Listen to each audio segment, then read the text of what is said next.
There comes a moment in life when you realize that not every ear deserves your pain, not every smile hides insincerity, and not every person asking, "Are you okay?" truly wants to help you heal. Some people only collect your weaknesses. Some listen today and speak about you tomorrow, and some secretly feel satisfied seeing you broken. That is why wisdom is not only knowing when to speak, wisdom is also knowing when to remain silent. Many people destroy their own peace by telling everyone about every hardship, every disappointment, every private battle. They search for comfort in people, but return feeling even heavier, even emptier, even more misunderstood. But there is a better way. When your heart learns to turn toward Allah before turning toward people, something changes inside you. You stop depending on human validation. You stop begging to be understood. And you begin discovering a strength that only comes from trust in Allah. Because sometimes the greatest protection Allah gives you is teaching you to suffer quietly, pray deeply, and rise silently. There is a painful truth many people learn too late in life. Not everyone who listens to your problems truly cares about your healing. Some people listen because they are curious. Some listen because they enjoy hearing about struggle that is not their own. And some listen quietly while secretly collecting details they may one day use against you. This is why wisdom is not found in speaking constantly. Wisdom is found in discernment. Wisdom is knowing who deserves access to your private battles and who does not. Many people think that sharing everything with everyone will lighten the burden in their heart. At first, it feels comforting. When someone asks, "What's wrong?" the heart immediately wants to open up. It wants to release the pressure. It wants someone to understand. But not every listener carries compassion. Some people only carry curiosity disguised as concern. There are individuals who ask about your pain, not because they want to help you recover, but because they enjoy being informed about your weakness. They want details, they want drama. They want to know what broke you, who hurt you, what you lost, and why you are struggling. And once the conversation ends, your story becomes entertainment in another room. That is why some of the deepest regrets in life come from telling personal matters to the wrong people. You trusted someone during an emotional moment. You believed they cared. You exposed wounds you should have protected. Then one day you discovered that your pain had traveled beyond the conversation. Private struggles became public discussion. Personal tears became somebody else's gossip. And suddenly you realize something heartbreaking. The same people who said, "You can trust me," are sometimes the same people who later repeat your words without mercy. This world is not always gentle with vulnerable people. There are people who smile while silently measuring your weakness. They remember what hurts you. They remember what makes you emotional. They remember your fears, insecurities, failures, and disappointments. And when conflict appears later, they may use the very pain you shared against you. Not everybody who comforts you is assigned by Allah to carry your secrets. Some people enter your life only long enough to teach you the importance of privacy. That is why emotionally mature people become more careful with their words over time. They stopped announcing every hardship. They stop explaining every disappointment. They stop exposing every internal battle, not because they are arrogant, not because they think they are stronger than others, but because experience taught them that peace grows where unnecessary exposure ends. There is a difference between seeking wise counsel and emotionally unloading on everyone around you. Wise counsel is intentional, it is selective, it comes from trust, but constant oversharing often comes from desperation for validation. A person begins hoping that if enough people understand their pain, the pain will somehow disappear. But repeated exposure of pain can actually deepen emotional exhaustion. The more you repeat the same wounds to careless listeners, the more trapped your mind becomes inside the suffering. You relive the betrayal again and again. You reopen emotional scars repeatedly.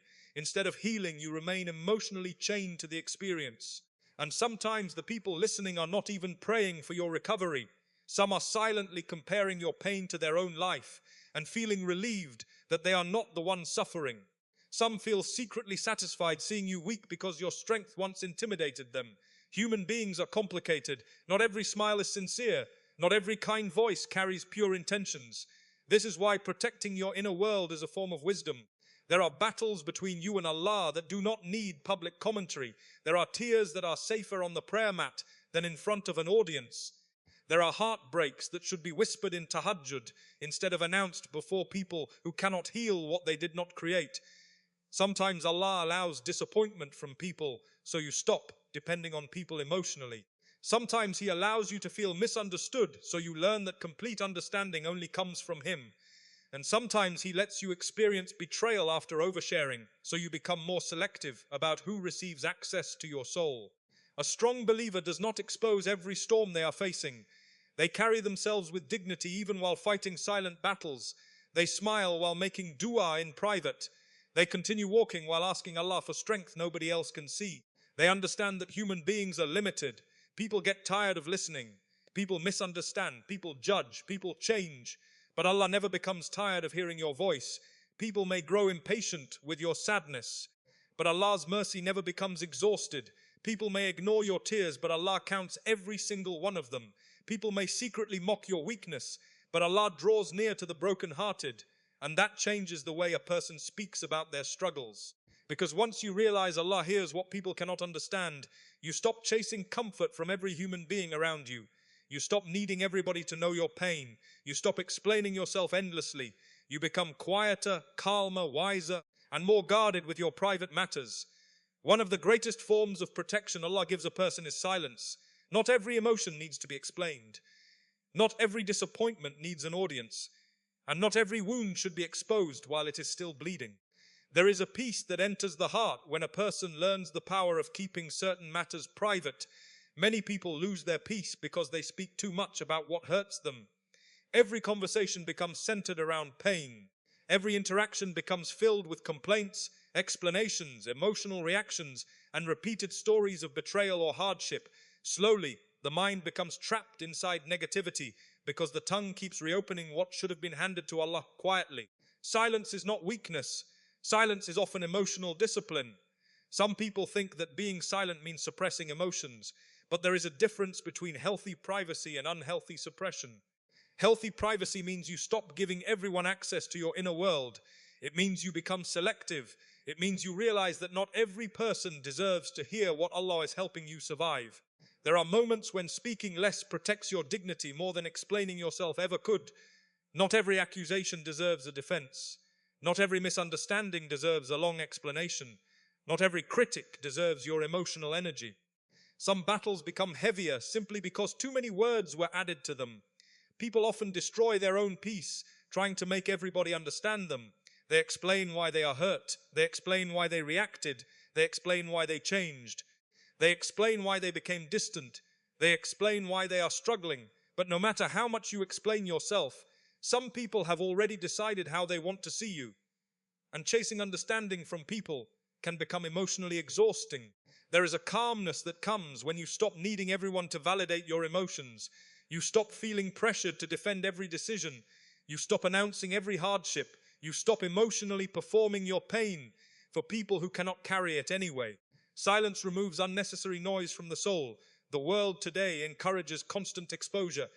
People share everything publicly. Their sadness, their heartbreak, their anger, their family problems, their financial struggles, their personal disappointments. They speak before processing. They expose before healing. They react before praying. But not every emotion should be displayed publicly. Some pain becomes heavier after being exposed to too many opinions. One person tells you to hate. Another tells you to quit. Another feeds your anger. Another increases your fear. Suddenly your heart becomes crowded with voices, and you can no longer hear the calm direction Allah was trying to guide you toward. Silence creates space for clarity. When you become quiet before Allah, you begin hearing truths you could not hear inside emotional noise. You begin realizing that some situations did not need public discussion. Some heartbreaks only needed dua. Some frustrations only needed patience. Some confusion only needed time and prayer. There are people who constantly speak about their stress yet never feel lighter afterward. Why? Because talking without wisdom does not heal the soul. Sometimes it only strengthens emotional chaos. Every time they repeat the story, the wound becomes fresh again. Every retelling revives the anger. Every conversation keeps the pain alive. Instead of moving forward, they remain emotionally attached to the suffering. But silence has a mysterious power. When you stop feeding pain with constant words, the heart slowly begins recovering. Thoughts settle, emotions calm down, reactions soften. You begin observing life differently. Problems that once felt enormous lose some of their emotional control over you. Silence also protects relationships.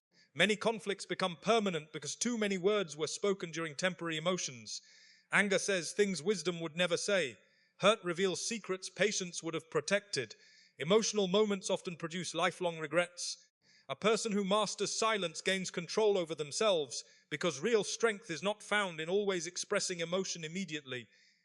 Real strength is being able to pause when your feelings are loud. Real strength is holding your tongue when anger wants control. Real strength is crying before Allah instead of exposing yourself before people who may never understand your heart. There are believers carrying enormous pain quietly while still treating others with kindness. They are struggling silently, praying silently, enduring silently, not because life is easy for them, but because they learn that peace increases when unnecessary words decrease. And sometimes silence is an act of trust in Allah. You stop trying to control everyone's opinion about you. You stop trying to defend yourself before every person. You stop exhausting yourself emotionally trying to fix how people perceive you. Instead, you place your affair in Allah's hands and protect your peace from unnecessary emotional exposure. Not everybody needs access to your sadness. Not everybody deserves explanations about your life. Not everybody should hear the details of your struggle. Some matters grow stronger in privacy. A seed grows under the soil before anybody sees the tree. A child develops in the hidden safety of the womb before entering the world. Even revelation came in moments of isolation and reflection. There is wisdom in what Allah allows to remain hidden. And there are seasons in life where silence becomes protection, healing, maturity, dignity, emotional control, and spiritual elevation all at once. At the end of the day, not every battle in your life needs to become public knowledge. Some struggles are meant to bring you closer to Allah, not closer to people's opinions. The moment you stop running to everyone with your pain, you begin discovering a different kind of strength, a quiet strength, a peaceful strength, a strength built between you and Allah alone. People may misunderstand you, people may fail you, people may listen without caring, people may even use your pain against you, but Allah never betrays the heart that turns sincerely toward Him. There is wisdom in silence, there is dignity in privacy, there is healing in guarded words. And there is peace in learning that not everybody deserves access to your inner world. Some of the strongest people are not the loudest ones. They are the ones carrying heavy battles silently while still trusting Allah completely. They cry in sujood instead of complaining to crowds. They seek guidance from Allah before seeking sympathy from people. They understand that human beings are temporary, emotional, and limited, but Allah's mercy is endless. And sometimes Allah isolates you emotionally so you stop depending on people for the comfort only He can give. So protect your heart, protect your peace, protect your private matters. Speak wisely, trust carefully. And remember that every pain you hide for the sake of dignity, every tear you pour before Allah in secret, and every hardship you endure patiently is seen by the One who never ignores your suffering. Because the people around you may hear your words, but only Allah truly understands your soul.